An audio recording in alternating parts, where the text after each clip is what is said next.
So the college football season ended last night. National championship, Ohio State beating Notre Dame. It was like a blowout for the most part. Notre Dame made a game up. Remember, I told you that's what they're going to do. Remember, but then it still was a blowout. But for their own personal. For the rest of their life, they're going to be like, I was in the national championship game. Okay. It was really close. Yeah, okay. Because that was looking like it was about to be 42-7. Yeah, it was pretty bad. But we had an embarrassing moment. Oh, boy. Yes, in the game. And it involved Kirk Herbstreit, who's the color analyst for ESPN and ABC. And let's take a listen. I'm a little emotional. I'm just fired up for these guys. When I call these games, I'm incredibly objective. And I love all these Ohio State teams, but this team, because of what they went through to get to this point, you're just happy, that was minimal, by the way. That part we played. Okay, yeah. And he steps out of the camera sight so that he could wipe his eyes because he's crying. I mean, he put on – no. Okay. That was the worst part because Fowler's just talking and he's just off to the side. Here we go. The most embarrassing moment for a broadcaster, and I'm dead serious. This is my big argument about athletes in these roles because they claim that they're objective. And they're not. They're not. For him to even have to say, and when I do these games, I'm objective. No. He had to say Incredibly. that. Incredibly objective. But you're crying like a baby. And here's the problem.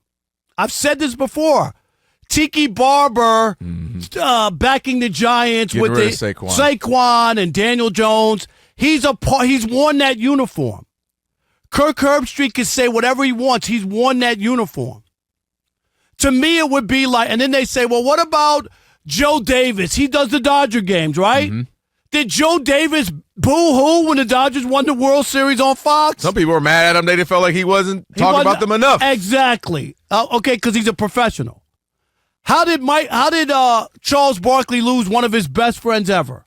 He called out Michael Jordan. He called him out and said what? He's a terrible owner GM. Okay, most of the players in the NBA hate Charles Barkley, don't they? Because the guy is honest. Yet he's one of the best analysts out there.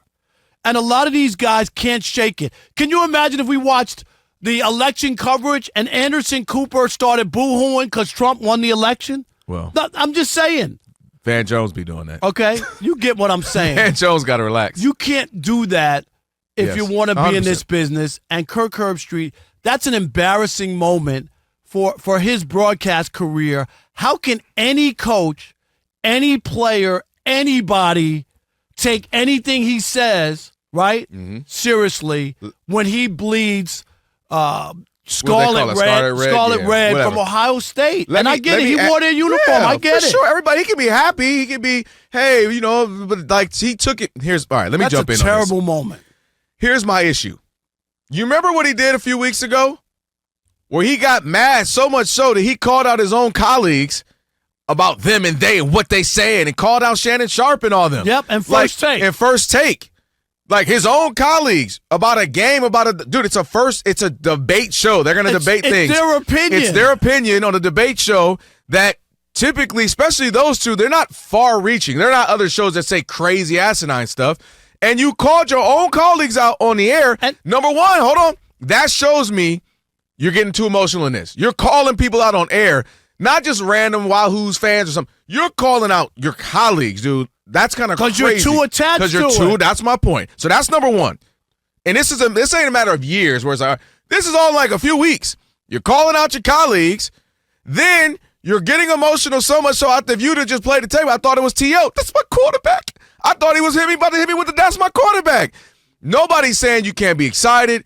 Nobody can't. We all know where you went to school. We understand that. We know you have personal relationships. But you got to hold on for 3 minutes. And as they say on the streets, he going to cry in the car. You can cry in the car. You can do that. If this was your last game you ever were calling, you had a great career and your school happened to win it, we all would get it. But to say I've been incredibly objective, you just called out your own colleagues, called out fans who it's justifiable. You went to Ohio State, and after Ryan Day lost to Michigan. That's what I was about to say. Team. You know, like, are you serious? You were favored by 21, and y'all lose at to home. Michigan, unranked, lost again. This is you're 1-4 against them. That's part of the job. Jim Harbaugh had a heck of a career, but you know when people kept questioning him and calling for his job? When he would lose to Ohio State. When he took a pay cut at Michigan before he finally won the national championship. So that's not far-fetched. So to go crazy on fans, go crazy on the idea that Ryan Day, when you know the expectations, what they are, you know this, and then to specifically call out teammates and colleagues, I should say, I thought that was too much. Coupled then with this my quarterback moment. Kirk, heck of a career, one of the better broadcasters for you, but we can pump the brakes a little bit.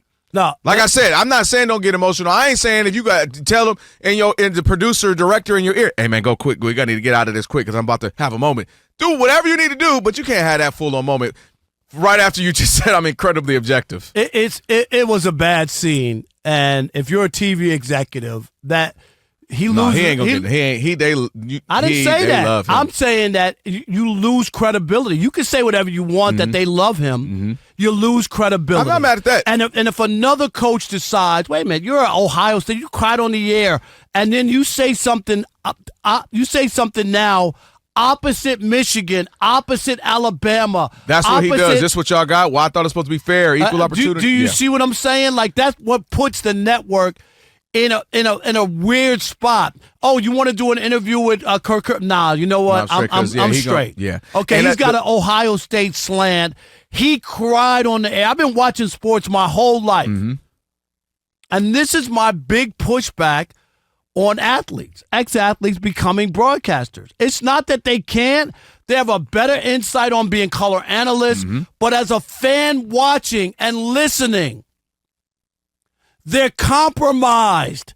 He just showed you on the biggest broadcast of college football this year how compromised these guys are. They're in bed with the teams. They have relationships, and they can't break away from it. So when you hear from them, I'm not saying don't listen to them or they don't have any credibility, but understand they're compromised. They're not always going to give you the real story, the fair story, the accurate story. There's too many entanglements, and they can't break away from it because that's his school. He wants to be liked. He's not going to rip. What, he's going to go on the air and rip Ryan Day after they lost to Michigan on the air? No, it won't happen. And the best part about it, too, there are some who we love and respect who do that. Troy Aikman. Troy Aikman will go at the team. He'll go at the refs. He'll go at the league. We just talked about it with Patrick Mahomes. I loved it. And Troy Aikman will go at the Cowboys. Hey, he just said, I don't think that's a desirable job. Dude, he is literally like Mr. Cowboy, quarterback during the 90s. Obviously, Roger Staubach, sitting there too. But you know what I mean. Like, you're a Cowboy during the 90s. You got 3 rings. And he'll go at Jerry. He loves Jerry, but he'll keep it real. Hey, I don't like when he do it. Hey, he meddles. Hey, that's not desirable. Hey, they need to be better in the offseason. So there are people who do it correctly. How many times did you watch the pregame show, and whatever team they played on, they always pick the team? Like serious. Like, why would you? Yeah, that happens. Let's skip very often. Let's skip this if this is what it's going to be, and if you can't, okay. Is it okay? You look at the matchup.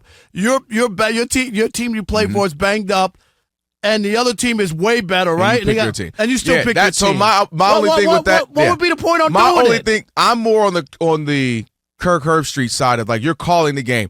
If you guys are just talking smack and you're picking a game, you tongue-in-cheek say, I don't give a dang if they hurt. I'm going with the fill in the blank. That's my team. I'm okay with that because I know you're being outrageous. I'm not. I know you. See, that doesn't bother me because I know you're being outrageous. You shouldn't do the segment. If you're selling me on, quote, incredibly objective, yet you're going at people on the air, your own colleague, that to me is where I have an issue with that. So Kirk Herbstreit picked every week Ohio State to win.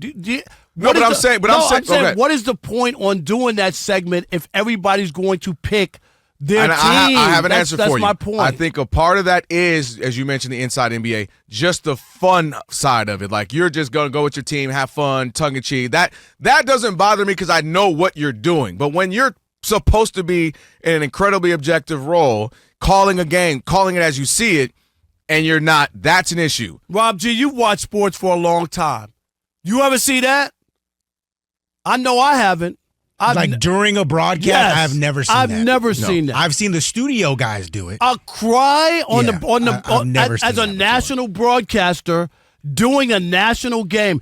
It ain't like Ohio State had never won a national championship. They won in 2014. Yeah. Rob G, this wasn't like, oh my God, like the Cubs finally won and Appalachian State won something crazy. Yeah. What really? And their expectations are for them to win it every year. So it's not like this is They're favored to win it again next year. Right. Of course they are. Yeah. It was just and again, I do feel like there was a little extra sauce being added. Like meaning I think he hammed it up. Like I'm about to do. You know how you know you're about to do something? I think he knew I'm about to do this. Well, it was bad. It was really bad. One of the worst things I've ever seen. I mean, for real.